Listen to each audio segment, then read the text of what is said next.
the word that really jumps to mind for me is belonging, and this idea that an equitable public space is a place where everyone kind of is allowed or enabled to belong. And I think belonging is actually a luxury in public space for many, many people and groups and communities. How can we make these spaces a place where people feel like they have this sense of belonging when they walk into these spaces? There's places that I go now or have been where I don't have that sense as a Black woman feeling comfortable in those spaces. Or sometimes I go to places and I'm like, am I supposed, is this free? Do I need to pay something to get in here? Because there's this very tangible like restriction of the area.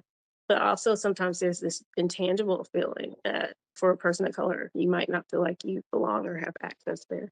The interesting part about being a person of color, when you amplify other people's and celebrate other cultures of color, I feel like it uplifts us all. Having those elements, those specific cultural and intentional cultural elements, and having community design, I just think it makes it more of an equitable space because our ideas and our dreams are woven into the actual design. I go back to something that one of the youth part of APRI, which is this NGO that we were working with, she said, I want to see our voices and faces here. That was sort of like her goal for this space. Belonging is kind of like fed by presence, by physical presence. And if you just invite people into a site and have it be, activated, it becomes a process of how does a site come alive? And, you start seeing voices and faces that signal to you that you belong.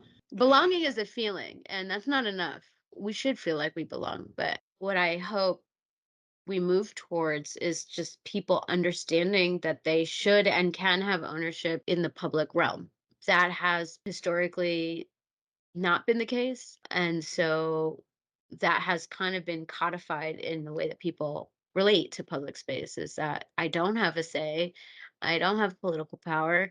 But what happens if you do? We all have a right and the opportunity to feel belong and connected. So to me, equity in public space design is on one hand, the way in which we are supporting communities in participating in what our public spaces mean, how they're defined, how we connect to them.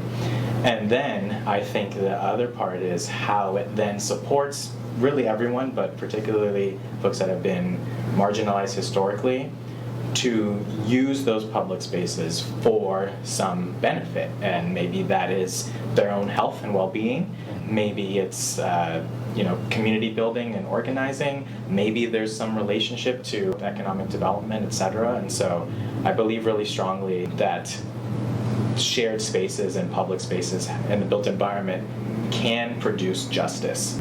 Equity to me is about how people have the opportunity to really put themselves into space. We can get into the conversation about the whole right-of-way, which is really where we can really hit, I think, at the equity card, because that's our space that's underserving us right now. If you accept Central Park as the first project of landscape architecture in the United States, they took 900 acres off of the private land market and made it public. And so within the kind of contemporary sense of land ownership, I think public land has a responsibility to serve the public. And that means telling the real history and of this land. That means making a character of a place that everyone feels seen and welcome into.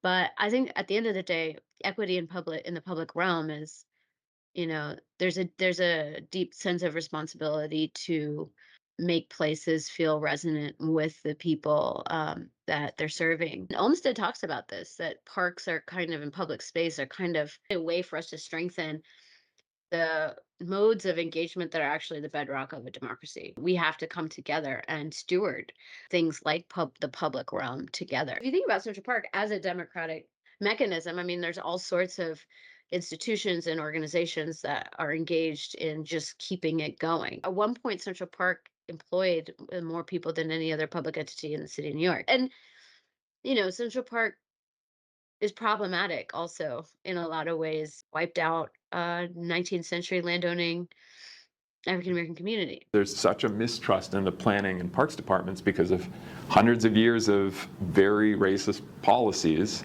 That's what we're working with. And we can't just say, oh, now we're going to do this great community process and everybody's going to come together and they're going to yield this great outcomes. Like, no, actually, we got to look 100 years back. Undoing some structural kind of barriers is actually really, it takes a long time. Sometimes it's like a multi-generational project. For me, actually, some of the most powerful lessons have come through the work in Minneapolis, working with some amazing Dakota leaders, where that understanding of the degree of disruption between people, the land, culture, language, just how messed up that's gotten over years. And that's in one way, a central story to this country. And so as we think about all the important discussions around access, equity, we think about climate change, we're living the legacies right now of that disruption. And so I'm motivated, we're motivated in our work to say, how do we not just come up with the new flashy thing, but work on that project of reconnecting, supporting, healing. That's our work.